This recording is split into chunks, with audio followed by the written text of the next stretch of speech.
Comment signer ton premier client dans la semaine quand tu n'as aucune expérience ni compétence? Alors, vendredi passé, j'ai signé le premier client de ma nouvelle machine que je mets en place. Donc c'est un gros bond dans ma carrière parce que je vais complètement changer ma manière de travailler. Et j'ai signé mon premier client sur cette nouvelle offre qui n'est pas encore rodée.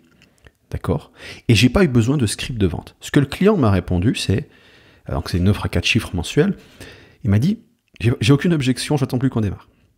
Et j'ai pas eu besoin de lui vendre quoi que ce soit, je lui ai simplement exposé ce que j'allais faire pour lui. Et il a dit go.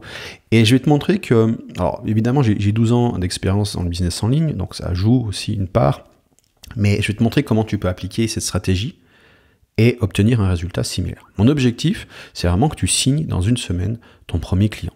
Le problème, c'est que quand tu démarres, tu n'as pas forcément d'expérience, d'accord? Tu n'as ni preuve à montrer à ton client. Donc regarder dans les yeux quelqu'un et de lui dire que ça va être la fête alors que toi-même t'es pas convaincu de pouvoir délivrer le résultat, bah, ça va forcément générer de la friction, de la peur. Et c'est normal d'aller vers quelqu'un et dire ok, déjà lui vendre à quelqu'un quelque chose de cher, c'est déjà ça fait peur quand on démarre. Et en plus, le regarder dans les yeux et lui vendre un truc pour lequel moi-même j'ai aucune certitude, c'est un truc, c'est terrifiant, d'accord, pour la plupart des gens. Je vais te montrer comment annuler ça, comment rendre la vente naturelle, fun, en appliquant ces stratégies. Donc, le plus difficile vraiment, c'est de passer de 0 à 1 client en business. Une fois que tu as ton premier client, après tu as le deuxième, le troisième, le plus dur c'est de 0 à 1. Et ensuite, une fois que tu en as fait 5, tu peux en faire 10, une fois que tu en as fait 10, tu peux en faire 20, 50, 100, etc. Le truc, c'est que quand tu n'as encore pas de client, que tu n'as encore pas d'expertise, d'expérience, de preuves, bah, tu vas forcément ressentir un syndrome de l'imposteur. D'ailleurs, moi, j'aime pas appeler ça le syndrome de l'imposteur, j'appelle ça plutôt de l'imposture. Sans jugement, l'imposture, le problème c'est que c'est effectivement, si tu ne sais pas, enfin si tu es quasiment convaincu de ne pas pouvoir délivrer vu que tu n'as pas d'expérience, tu n'as aucune preuve, et que derrière tu veux lui facturer quelque chose relativement cher en plus, c'est forcément une imposture. Parce que regarde, si tu te dis ok, est-ce qu'il va me demander des preuves que ça marche, est-ce qu'il va me demander des témoignages, machin, j'ai rien à lui donner, donc je dois faire semblant, genre fake it till you make it pour lui vendre mon truc, et en fait c'est une imposture, d'accord? Est-ce que c'est dans l'intérêt du client en face de signer une telle offre? Non, bien sûr que non. Quand tu démarres, c'est jamais dans l'intérêt du client de te payer quoi que ce soit en fait. Je vais te montrer comment malgré tout facturer de manière raisonnable, de manière même facturée cher potentiellement, mais de manière complètement éthique et sans imposture. Tu vas voir que ça va être complètement naturel et voilà. Le problème aussi que tu peux avoir d'autres problèmes que tu peux avoir quand tu n'as encore jamais vendu, c'est le manque de confiance de tes clients, d'accord? Forcément, quand tu arrives et que tu dis ok, moi je vais faire ça, je te fais ça, je te propose ça, tu lui fais une promesse, cette promesse elle est pas vraiment crédible parce que ok, combien de personnes t'as aidé, combien d'argent t'as généré, de résultats t'as généré précédemment pour d'autres clients?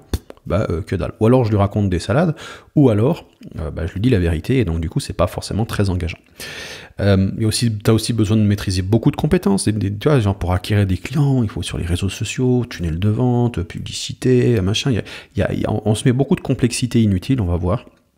Voilà. Il y a aussi la peur du rejet et du jugement, qui va un petit peu avec l'imposture, et voilà, donc ça c'est des grands problèmes qu'on retrouve lors de la première vente, donc on va voir comment dépasser tout ça dans l'épisode paradigme du jour. Mon objectif pour toi, c'est vraiment que tu signes ton premier client avec confiance dans la semaine, d'accord? Et l'objectif, c'est que tu puisses rendre la vente tellement facile et évidente pour les clients que tu puisses passer la majorité de ton temps, non pas à chercher des clients, mais à servir les clients existants. Ça peut paraître dingue, mais tu verras qu'il y a une manière de faire alors il faut vraiment l'appliquer à un niveau extrême et ça fonctionne. C'est une stratégie qui permet de fabriquer de la légitimité et du respect. D'accord, c'est une denrée rare, sachant que la majorité utilise la coercition pour vendre, c'est-à-dire des techniques de manipulation, éventuellement mentir, créer des faux témoignages, ou même des vrais témoignages, mais utiliser tout un tas de scripts ultra rodés. C'est bien d'optimiser la vente, c'est bien d'optimiser tes scripts, tes tunnels, mais pour l'instant, c'est pas ce qui nous intéresse le plus. Avant de commencer, je te souhaite la bienvenue dans l'émission Paradigme. Je m'appelle Damien Pugin et je documente mon parcours de 0 à 1 million annuel avec un système passif sans aucune hypocrisie. Tu vas découvrir les coulisses, comment je fais, le bon, le mauvais. Et si tu trouves de la valeur, pense à partager l'émission pour que d'autres puissent en profiter. Et si tu génères plus de 10 000 € par mois et que tu me veux à bord pour atteindre le million annuel toi aussi, tu peux me contacter sur damienp.com. Alors déjà, les solutions traditionnelles pour signer des clients que je vois régulièrement, la première chose, c'est de chercher un meilleur script de vente, un script de closing. Il me faut un script qui va convaincre absolument les gens d'acheter mon système. Et en fait, ce que j'ai remarqué, cette première approche va juste générer davantage de peur. Parce que plus tu as un script qui est précis, plus tu as un script qui utilise des techniques de coercition, plus tu vas sentir ce sentiment d'imposture, plus tu vas sentir que tu vas devoir performer pour absolument le convaincre, et ça te met exactement dans le mauvais état d'esprit pour vendre tes offres. Parce que tu veux être détendu, et le truc que tu veux, que tu connais probablement, c'est que tu dois être détaché quand tu veux vendre quelque chose. C'est-à-dire, la question, c'est pas comment le convaincre, la question, c'est est-ce que j'ai envie de travailler avec lui ou pas. Et quand tu es dans cet état d'esprit-là, c'est beaucoup plus facile d'attirer le client à toi. Et le fait de vouloir optimiser tes scripts de vente dès le départ, ça va générer exactement l'opposé. Alors évidemment, sur la durée, tu veux optimiser tes scripts de vente, tu veux optimiser ton système de vente. Pour l'instant, c'est pas l'important. Une autre technique que je vois qui est utilisée pour vendre, parce qu'on a peur, encore une fois, de vendre. Donc, qu'est-ce qu'on fait? On se vend au rabais. Donc, on va faire des rabais, on va négocier, on va baisser nos prix, on va baisser la culotte. Et le problème avec ça, c'est que tu ne génères pas la perception vis-à-vis du client qui est intéressante. C'est-à-dire que le client, il va te voir comme un homme à tout faire, comme quelqu'un qui fait, ou une femme à tout faire, comme quelqu'un qui a son service et qui peut te trimballer à gauche à droite comme un petit chien-chien. Notamment dans le monde de l'info-business, on est quand même facilement confronté à des gens qui ont un gros ego. Et ils cherchent des petits chiens-chiens et tu veux pas être un de leurs petits chiens-chiens. Tu veux qu'ils te considèrent comme un génie dans ton domaine. Ou alors que tu arrives avec une offre vraiment qui soit ultra qualitative, une offre qui vraiment soit irrésistible et pour laquelle ils vont être d'accord de signer sans négocier. Troisième chose que je vois aussi, c'est les gens qui spamment avec des bots. Donc, qui vont essayer d'envoyer 10 000 messages avec des systèmes automatisés et tout. C'est pas une stratégie qui fonctionne super bien. Alors avoir un script d'approche qui va se roder progressivement, il n'y a pas de problème avec ça. Être très direct sur ce que tu cherches à proposer, c'est important. Mais avoir des bots qui vont spammer tout le monde et 3 fois, et des fois tu vois les messages, 2 fois le même message qui se déclenche chez un client qui aurait été potentiellement intéressé. Et comme tu vois, le truc c'est ça, c'est tu peux pas servir 200 clients au début. Tu vas pouvoir en servir 1 ou 2 ou 3 à la fois. Et donc, si tu utilises une stratégie de masse, alors qu'au final tu peux signer que 1 ou 2 personnes, et ben c'est 1 ou 2 personnes, si le système d'automatisation il bug, il merde, ou que ce potentiel prospect client ressent que c'est automatisé, tu vas le perdre alors qu'il aura été ravi de discuter avec toi, d'échanger et de profiter de ton offre. Donc évite ce système automatique, fais-le à la main. En tout cas, au début, pour l'instant, il n'y a pas besoin de mettre en place des automatisations. Autre problème de complexité, essayer de développer une audience, mettre en place des tunnels, faire de la publicité. Toutes ces choses-là ajoutent des couches inutiles. Pour l'instant, tu ne sais pas si tu as une offre qui fonctionne, qui est une offre qui intéresse, et c'est probablement pas le cas. Donc il va falloir itérer. Et pour pouvoir itérer, pour pouvoir l'améliorer, il faut la mettre en face de prospects pour voir s'ils sont intéressés ou pas. Et donc, la seule chose qui nous intéresse, c'est créer une offre qui est potentiellement irrésistible, la présenter à des gens. Tout ce qui est entre deux sont des couches de complexité qui vont rendre le processus extrêmement long et très difficile à mesurer. Chaque nouvelle variable que tu rajoutes entre deux rajoute un niveau de complexité exponentiel. S'il y a une page en plus, il y a une étape en plus dans le process entre je présente l'offre et je la signe, ça va multiplier par 10 la complexité en tout cas de ton système. Donc on reste extrêmement simple, une offre, on la propose en direct. Voilà, donc ça c'est déjà les bases, les fausses solutions, les problèmes que je vois. Donc essayer d'optimiser le script, se vendre au rabais, spammer avec des bots et installer des systèmes complexes, des tunnels de vente, etc. C'est pas du tout le moment. Sur ce dernier point, encore une fois, c'est le shiny. On est attiré par des trucs qui semblent complexes parce que si on met ce beau système en place, ça va être automatisé ensuite et blablabla. C'est de la procrastination sophistiquée. On se détourne des choses importantes qui sont créer quelque chose et le proposer à des gens. Voilà, c'est basiquement le business, c'est ça. Et tous les systèmes que tu mets autour, c'est juste pour scaler un système qui fonctionne déjà. Mais un système, pour qu'il fonctionne à un niveau plus complexe, il faut déjà qu'il fonctionne à un niveau plus simple. Si proposer une offre à quelqu'un ne fonctionne pas, le fait de mettre en place un tunnel de vente et de la publicité, ça va pas faire fonctionner soudainement le système. Donc il faut déjà qu'à sa version la plus simple, il fonctionne. Ce qui m'amène au paradigme, c'est tout le sujet de cette émission, donc de voir le monde sous un une autre perspective pour prendre des décisions plus efficaces. Donc, déjà, la première chose à comprendre, c'est que pourquoi les prospects n'achètent pas tes offres? Tout simplement parce qu'ils n'ont pas le sentiment que tu vas être capable de délivrer ta promesse.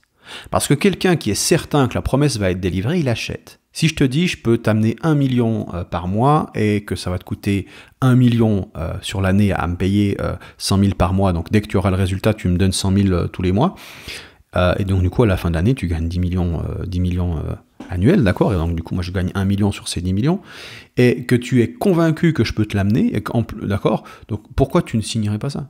La seule raison qui fait que tu ne vas pas signer, c'est parce que tu n'es pas convaincu d'obtenir le résultat. Peut-être tu n'es pas convaincu par moi, peut-être tu n'es pas convaincu par toi, d'accord? Peut-être tu n'es pas convaincu par le système. Donc, les clients n'ont pas confiance. Je pose les fondations, c'est une évidence, d'accord? Ce que tu viens de dire, tu dis là, Damien, t'enfonces une porte ouverte. Oui, mais on veut travailler avec les fondations. On ne va pas aller commencer à chercher dans des petits trucs complexes et des détails. Non, on va déjà aux bases. Et la base, c'est que s'ils n'achètent pas, c'est parce qu'ils n'ont pas confiance que tu peux délivrer la promesse. Donc, comment tu fais pour malgré tout vendre?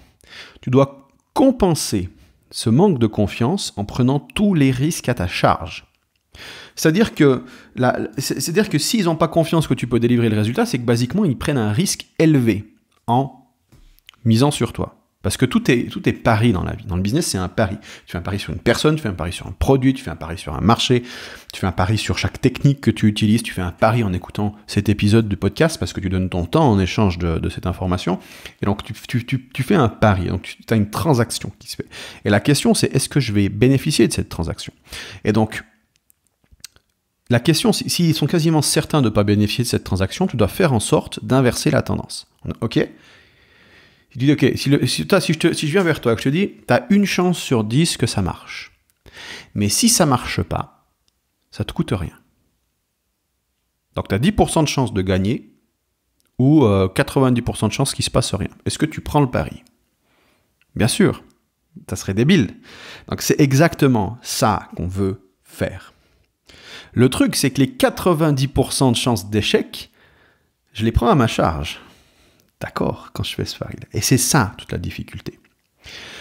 Et là, le mindset qu'il faut vraiment adopter, et là je t'en conjure, c'est absolument indispensable, et la majorité n'arrive pas avec ça, c'est que avant de chercher à gagner de l'argent, tu veux chercher à gagner de l'expérience. Donc, il y a ce besoin. Si tu cherches directement à gagner beaucoup d'argent, tu vas être dans ce conflit de « Ok, j'ai moi-même », tu vois, parce que c'est ça en fait, finalement, c'est donner notre expérience, donner notre compétence contre de l'argent. On fait une transaction. Je suis capable de faire ça, donc je te donne ça, et en échange, tu me donnes de l'argent. Et le truc, c'est que quand toi-même, tu dis « Ok, j'ai pas cette compétence, je suis pas sûr de réussir à délivrer le résultat, mais je veux quand même l'argent. » Tu vois que la transaction, toi-même, tu sens que la transaction, elle est pas bonne, en fait. D'accord? Donc, on doit d'abord développer la compétence pour délivrer les résultats. Et ensuite, à ce moment-là, on peut demander quelque chose en échange. Donc, le problème, c'est que travailler gratuitement, c'est pas non plus une solution qui est très intéressante dans le sens où la personne ne va pas valoriser ce que tu proposes. Donc, pour moi, dire « Ok, c'est gratuit, je travaille gratuitement pour toi ».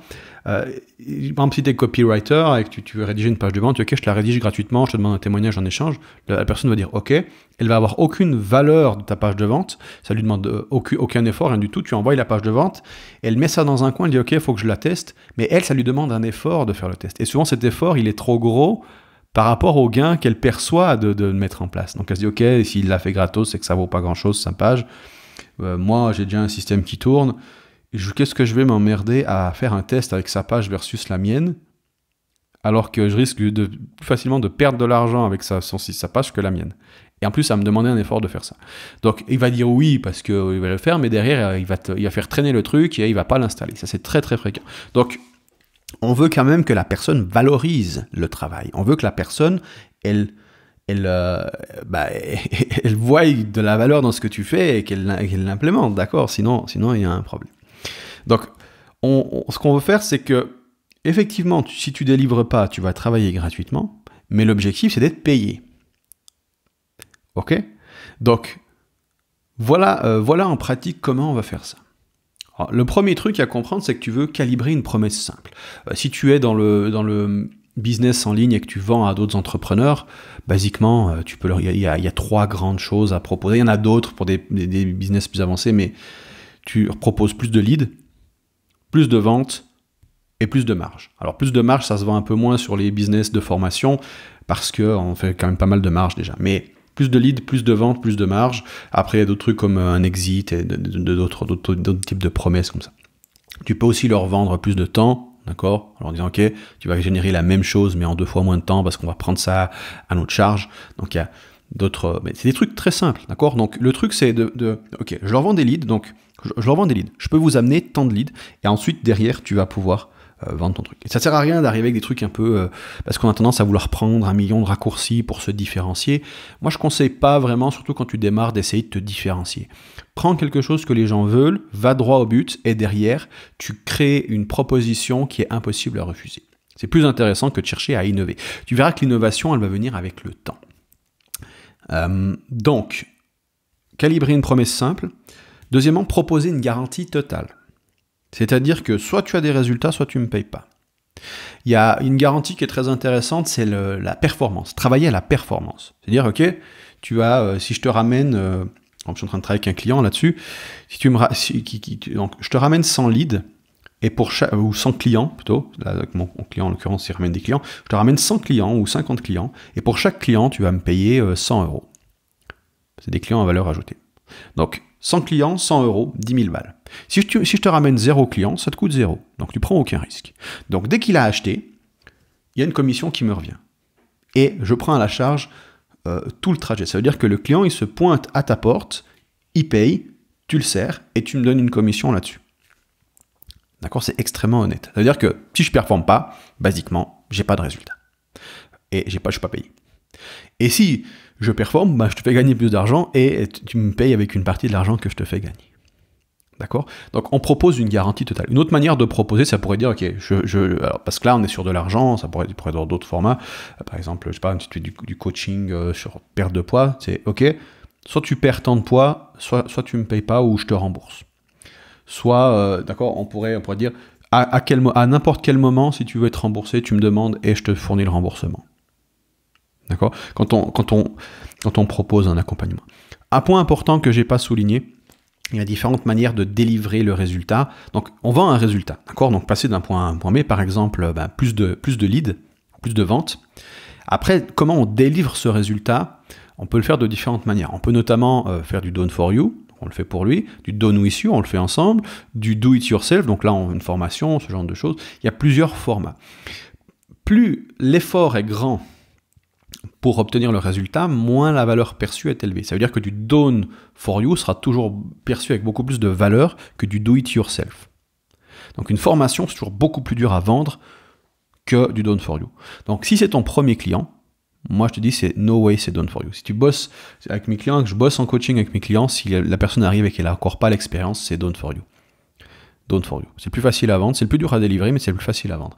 Et c'est ça qui va te permettre de mettre les mains à la pâte, développer tes process, apprendre, et ensuite tu peux passer à un niveau plus élevé, done with you. Alors des fois il y a certains types de coaching, tu fais du done with you forcément, genre si tu fais coaching sportif, tu peux pas aller faire du sport à la place de ton client, donc tu commences au niveau où il y a le moins de friction possible pour le client, d'accord ? Et tu apprends de ça. Et ensuite tu peux faire de la formation, ensuite tu peux vendre d'autres type de support qui ont plus de friction. Donc on le fait pour le client. On supprime l'effort et le délai de la réalisation. Si par exemple tu dis ok, je veux faire gagner plus de vues sur la chaîne YouTube de mes clients, j'avais déjà donné cet exemple dans le dernier podcast, tu pourrais proposer simplement de faire du split testing sur les vignettes actuelles. Ok, je prends votre chaîne et je vais split tester et optimiser les vignettes existantes pour augmenter vos clics. Vous n'avez rien à faire. Et si je n'obtiens pas tant de clics en plus, tant de vues en plus, vous ne me payez pas. Un truc qui est intéressant aussi avec ce type de garantie, c'est que, ok, je vous promets, 500 000 vues supplémentaires. Et que à la fin, donc en 3 mois, à la fin des 3 mois, tu as fait 300 000 vues supplémentaires. Tu vas vers le client, tu dis ok, alors, effectivement, j'ai pas délivré, Donc vous n'êtes pas obligé de me payer. Maintenant, la question c'est est-ce que vous voulez continuer avec moi? Si vous voulez continuer avec moi et me payer, moi je suis tout à fait OK de continuer à travailler avec vous, mais vous avez le droit de ne pas me payer. Et là, ce qui se passe, c'est que si le client, tu vois, moi je veux dire en tant que client, si que la personne elle m'a promis 500 000 et que je fais 300 000 vues et que ça va dans la direction que je veux, je dis ok, cette personne elle a quand même délivré. Elle n'a pas délivré autant qu'elle promettait, mais j'ai envie de continuer à travailler avec elle parce que elle m'a montré qu'elle était capable de le faire. Donc je la paye et on continue à bosser ensemble. Même si tu es en dessous de la promesse. D'accord? Alors ça peut arriver que des clients disent ah bah non, bah je te paye pas. C'est le jeu. Mais tu es dans une phase d'apprentissage. Et ça te met. Ça, c'est un concept de Nassim Taleb, c'est skin in the game, donc ça met ta peau en jeu. Ça veut dire que tes intérêts sont alignés avec ceux de ton client. Ça veut dire que si tu ne délivres pas, tu n'es pas payé. Du coup, tu ressens plus du tout d'imposture dans ce cas de figure-là. Tu ressens plus d'imposture parce que si tu ne délivres pas, tu n'es pas payé. Donc il y a vraiment la transaction, elle est honnête, et donc du coup, c'est plus facile de faire des plus grosses promesses aussi. D'accord? Tu prends à ta charge le risque. Et voilà, si je délivre... Ça rend le truc beaucoup plus crédible. Parce que si je te dis, je te génère 50 ventes en plus ce mois-ci, tu vas me dire, c'est quoi la preuve? La preuve, c'est que si je génère pas 50 ventes en plus, tu me payes pas. Ah bon, ça veut dire que s'il fait cette garantie, c'est qu'il est quand même relativement sûr de lui. Donc, quel risque je vais prendre? Si je fais 49 ventes, tu peux tout garder et tu me donnes pas un centime. D'accord? Quel est le risque du client à ce niveau-là? Alors, il peut y avoir d'autres types de risques, du style, est-ce qu'il va pas me faire de la merde et donc du coup faire fuir mon audience et tout. Donc après, il y a aussi d'autres types d'objections à casser, mais la plus dure, elle est cassée. D'accord? Voilà. Donc, calibrer une promesse simple, proposer une garantie totale, supprimer l'effort et le délai de réalisation. Je suis désolé, il y a des travaux à côté chez le voisin.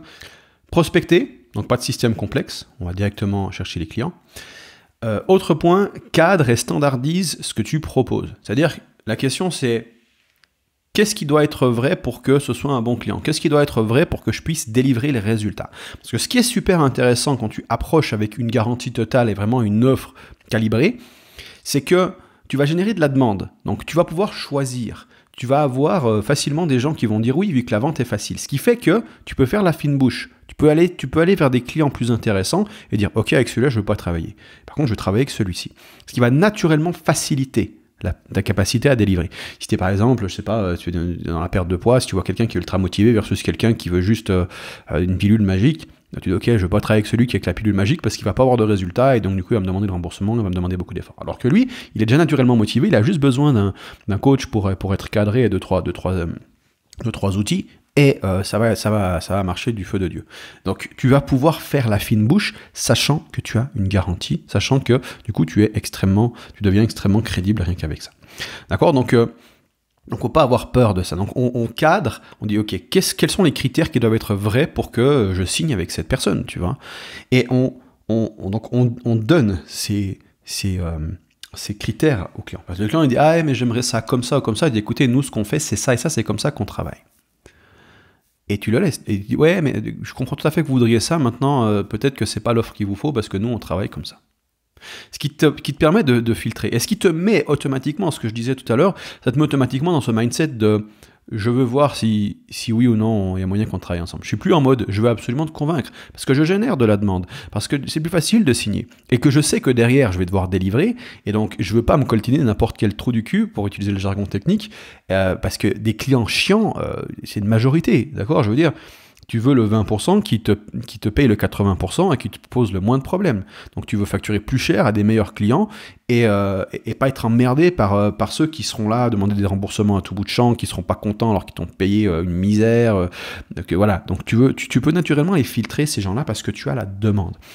Et donc tu mets un cadre et tu dis voilà, nous on travaille comme ça.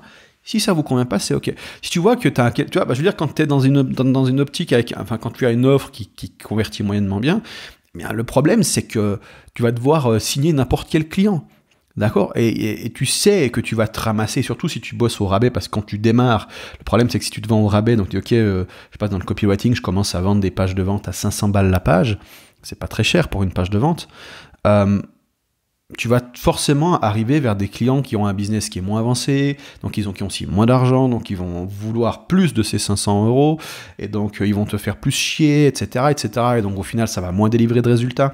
Alors que si tu as une garantie forte, tu peux naturellement travailler avec des gens plus avancés. Et donc avoir plus facilement des résultats. D'accord? Voilà, donc on cadre et on standardise. Donc voilà, c'est comme ça qu'on fait. Et pas autrement. Alors au début, tu es un petit peu plus flexible pour savoir, par exemple là, je suis en train de lancer mon offre, pour donner un exemple, et je propose pas mal de choses. Je dis, ok, je l'installe pour toi, et ensuite, je délègue à toi ou à ton équipe. Et si tu n'as pas d'équipe, je recrute pour toi. Et donc du coup, ça me permet de mettre en place mes processus, et j'aurai beaucoup de choses à faire. Quand j'ai vraiment fait une offre où j'ai beaucoup de choses à faire, mais ça me permet de mettre en place mes process. Et donc du coup, je suis relativement plus flexible. Mais progressivement, je rajoute des critères. Je dis, ok, maintenant, je signe seulement sous X conditions. Il faut au moins que le client fasse 10 000 par mois. Il faut que le client il ait ça et ça. Il faut qu'il ait cette manière de faire.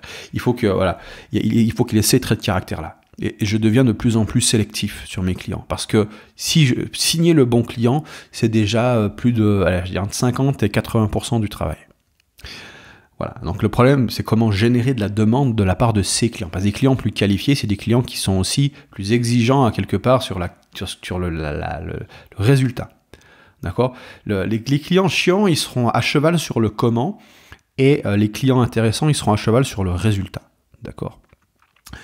Voilà. Donc, cadrer, standardiser, ça, c'est le truc le plus sous-estimé, d'accord? C'est filtrer, poser les bases, dire ok, je vais travailler. Parce qu'on a tendance à vouloir signer tout et n'importe quoi, et c'est comme ça qu'on est malheureux, misérable, surtout quand on a du travail à faire pour le client. C'est pas juste une formation, c'est vraiment, on doit donner de son propre temps pour des gens. Tu vas te retrouver avec des gens qui veulent communiquer, qui veulent t'appeler à tout bout de champ, qui veulent ton numéro de téléphone, te déranger à 4h du matin parce qu'il y a un détail ou parce qu'il a pensé à un truc, et si tu réponds pas, il te rappelle 4 fois et sinon il s'énerve. Tu veux pas ça, d'accord? Nous on travaille comme ça, vous pouvez nous joindre ici, comme ça, c'est tout. Bam. Après ça dépend, tu vois, dans certains cas de figure, peut-être tu veux être disponible le plus possible, tu vois, ça peut faire partie de ton offre. Mais l'important, ce que je veux dire, c'est que c'est toi qui c'est toi qui poses les critères. D'accord. Voilà. Ensuite, étape suivante, itère. Tu proposes ton offre, tu l'améliores, il faut vraiment être dans une amélioration constante. Chaque client que tu signes, c'est une opportunité d'améliorer un peu ton offre et de repousser. On est dans une dynamique des standards, d'élévation des standards. Ça, c'est un gros problème chez beaucoup de monde, dans le business comme en dehors, et vraiment la différence que je vois entre les high performers qui ont des gros résultats et tous les autres, c'est cette dynamique des standards positifs ou négatifs. Par exemple, quand tu prends une habitude, je vais donner un exemple extérieur en business, tu prends une nouvelle habitude, par exemple la bonne résolution 2023, ok, je vais à la salle de sport. Première semaine, 5 fois par semaine, 1h30. Deuxième semaine, 5 fois par semaine, 1h15. Quatrième semaine, 4 fois par semaine, 1 heure. 2 mois après, 1 fois par semaine, 1 demi-heure. 3 mois après, plus rien. Standard baisse. Quelqu'un qui a une dynamique des standards positifs, il commence avec peut-être 1 heure par semaine, puis après 1h15, après 2 heures, 3 heures, 4 heures. D'accord ? Il a l'intensité qui monte progressivement. Il commence plus petit, mais il va dans une direction positive. D'accord ? Donc on cherche à optimiser. Ça veut dire que ton offre, tu n'as pas besoin de directement avoir la monstre offre, tu as une offre qui propose l'essentiel et progressivement, tu montes les standards. J'améliore ça, j'améliore ce process, j'améliore tac. Et gentiment, tu as une proposition qui est plus calibrée, tu as des processus qui sont plus efficaces, et ton offre, gentiment, elle devient de plus en plus crédible. Ce qui fait que c'est de plus en plus facile à vendre à des gens de plus en plus avancés. Et c'est de plus en plus facile de délivrer.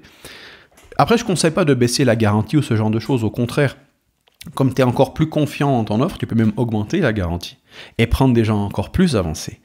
D'accord ? Et derrière, vendre encore beaucoup plus cher. D'accord ? Voilà. Dernier point quand même, alors je t'ai parlé de ne pas mettre en place de système complexe, de tunnel de vente. Il y a quand même un petit bémol là-dessus que je conseille vraiment, c'est une chaîne YouTube et tu publies des contenus. Ça peut être des articles si t'es pas à l'aise en vidéo, mais le mieux c'est quand même le format vidéo. Mais c'est pas des contenus qui vont servir à faire de l'acquisition, c'est du contenu qui vont servir à créer de la confiance. Moi quand je signe des coachings, ça se passe, ou des clients de manière générale, ça se passe comme ça. Et le client va toujours me dire la même chose. C'est-à-dire, c'est très rare que j'ai entendu une autre version que celle-ci. C'est un tel m'a parlé de toi, du coup je suis tombé sur tes podcasts, j'ai binge-watché tous les podcasts et maintenant je veux travailler avec toi. Il y a vraiment ces 3 étapes. Étape 1, recommander. Étape 2, binge-watcher les contenus. Étape 3, signer ensemble. Si il manque une de ces pièces, le contrat, la signature ne se fait pas. En tout cas, dans mon écosystème à moi. Des podcasts comme le podcast que tu es en train d'écouter maintenant, tu es peut-être tombé dessus parce qu'un tel t'a parlé de moi.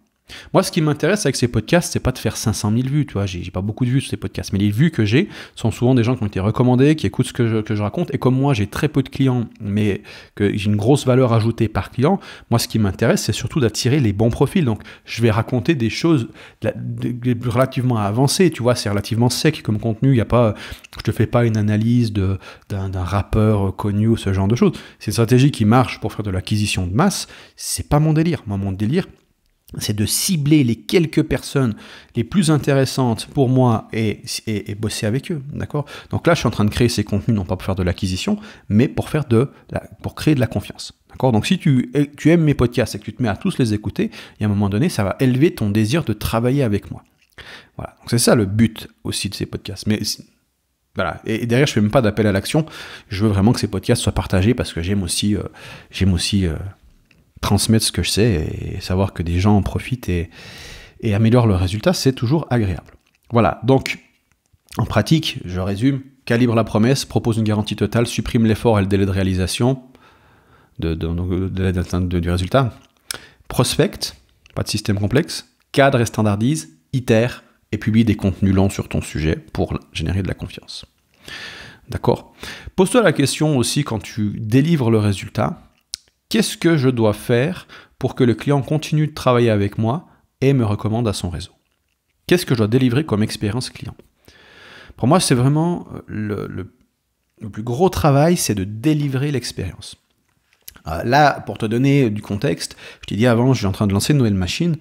Le but, c'est de faire passer des business de 10 000 à 100 000 par mois. D'accord? Et le truc, c'est que je ne vais pas chercher à vendre cher. Pour l'instant, j'ai vraiment une offre qui n'est pas chère et je vais surdélivrer au maximum pour pouvoir optimiser l'expérience client, optimiser les résultats de manière à ce que d'autres personnes me recommandent et à ce moment-là, mes tarifs vont augmenter et je vais bosser à la performance. D'accord, je vais prendre une part dans le business et derrière faire x10 le business de mes clients. Donc, je vais choisir les bons clients et je vais roder ma machine. Et je me concentre davantage sur l'expérience client, sur délivrer le résultat, que sur le marketing et la vente. Et ça veut dire que je passe en mode frugal, c'est-à-dire que je vais renoncer une grosse partie de mes revenus actuellement. Je me suis posé la question, combien j'ai besoin pour vivre par mois et pas plus, d'accord? Et la réponse, c'est 3 000 €. Donc c'est vraiment pas beaucoup, tu vois, je veux dire, en comptant les frais de la société. Donc, je vais me mettre en mode frugal, adieu les maisons, piscines, tout ça à l'étranger, je me mets en mode ultra frugal, je coupe dans l'art, je supprime YouTube Premium éventuellement, mais je veux dire, je vais vraiment en mode frugal, et comme ça, je peux me concentrer au maximum sur développer cette expérience client. Je suis dans une phase, je me remets en phase d'apprentissage. Donc je fais un pas en arrière pour créer un produit supérieur. Et ensuite, je pourrais scaler. Et ensuite, je pourrais repasser à 20, 30, 40 000, 50 000, puis atteindre les 100 000. Mon but, c'est d'atteindre les 100 000 par mois en passif. D'accord? Pour moi et pour mes clients. D'accord? Donc, il y a un effort, tu vois, un sacrifice à faire qui est considérable. Je dois vraiment diviser mes revenus considérablement. Et donc, du coup, ça fait mal. D'accord? Je te le dis, ça fait mal. Mais je sais pourquoi je le fais. Et je suis prêt à gagner 3 000 par mois pendant 2, 3, 4, 5 ans. D'accord? Alors, j'ai des économies de côté au cas où il y a des soucis, mais ok, et je sais que d'ici une année, je gagnerai déjà un peu plus, parce que je pourrais prendre après un troisième client, et voilà, je serai à 4 500, je réinvestirai aussi du cash, bref. Mais je resterai en mode frugal. Mon objectif, là, dans cette phase-là, c'est pas de faire beaucoup d'argent. Pour moi, mon objectif, c'est de mettre en place des procédures pour faire beaucoup d'argent pour mes clients, pour améliorer l'expérience client, et générer de la demande. Tu vois, je vais être là, je vais me retrouver à pas pouvoir gérer. Là, je peux pas prendre plus de 2 clients avec ce que je propose. Donc, 2 clients à 1500. Et donc, du coup, je vais avoir de la demande, des gens qui voudront bosser avec moi parce que je suis pas cher et que je fournis du résultat. Et donc, du coup, de cette demande-là, je vais pouvoir choisir ensuite mon prochain client et monter mes tarifs. D'accord? Toute l'idée, elle est là. Et donc, du coup, l'objectif, c'est vraiment de créer une putain d'expérience client. Et ça, c'est négligé. Sur le monde du business en ligne, on est en train de parler de système de vente, système marketing. Il y a Naval Ravikant qui dit, j'aime beaucoup ce qu'il dit, il dit, si tu es obligé de vendre, c'est parce que tu sais pas faire de marketing. Et si tu es obligé de faire du marketing, c'est parce que tu sais pas construire un produit. Et j'adore ça, parce que vraiment, l'objectif, c'est de créer un produit dont les gens ne peuvent plus se passer. Quand tu as quelqu'un qui s'abonne à ton truc et qui reste pendant 5 ans, 10 ans, même déjà 3-4 ans, d'accord? T'es dans un tout autre business que tu dois revendre encore et encore, et les stratégies de coercition actuelles du direct response, du copywriting, vont pas dans le sens d'optimiser le produit, en fait. Voilà, on a d'ailleurs même des marketeurs qui nous disent que le produit n'est pas important, ce qui compte c'est le marketing, parce que si personne voit ton produit, personne ne l'achètera. C'est honnêtement vraiment une pensée de merde, je le dis clairement. Quand tu as de la valeur, la vraie valeur, la valeur c'est pas à mettre plus d'informations, c'est pas de la valeur, l'information c'est anti-valeur, l'information d'ailleurs.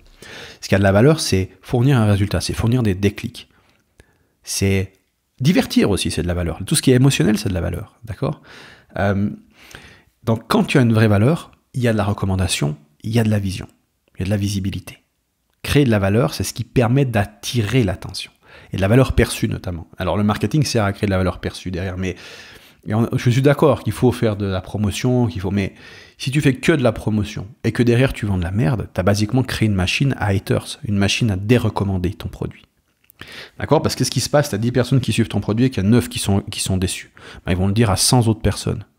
Puis ces 100 autres personnes, peut-être qu'il y en a d'autres qui vont arriver, ils vont chaque fois critiquer. Bientôt, il y a le marché entier qui dit « Ok, achète pas le produit d'un tel parce que c'est vraiment de la daube. Parce que vraiment, ça sert à rien. » Et basiquement, tu t'es créé une réputation de merde que ensuite, tu vas devoir te débarrasser. Et tu sais que la première impression, elle est généralement indélébile. D'accord? Donc, comment tu vas faire pour créer un produit qui crée une impression ultra positive et qui va donner envie à tes clients de recommander ton produit et pas de le dérecommander, d'accord?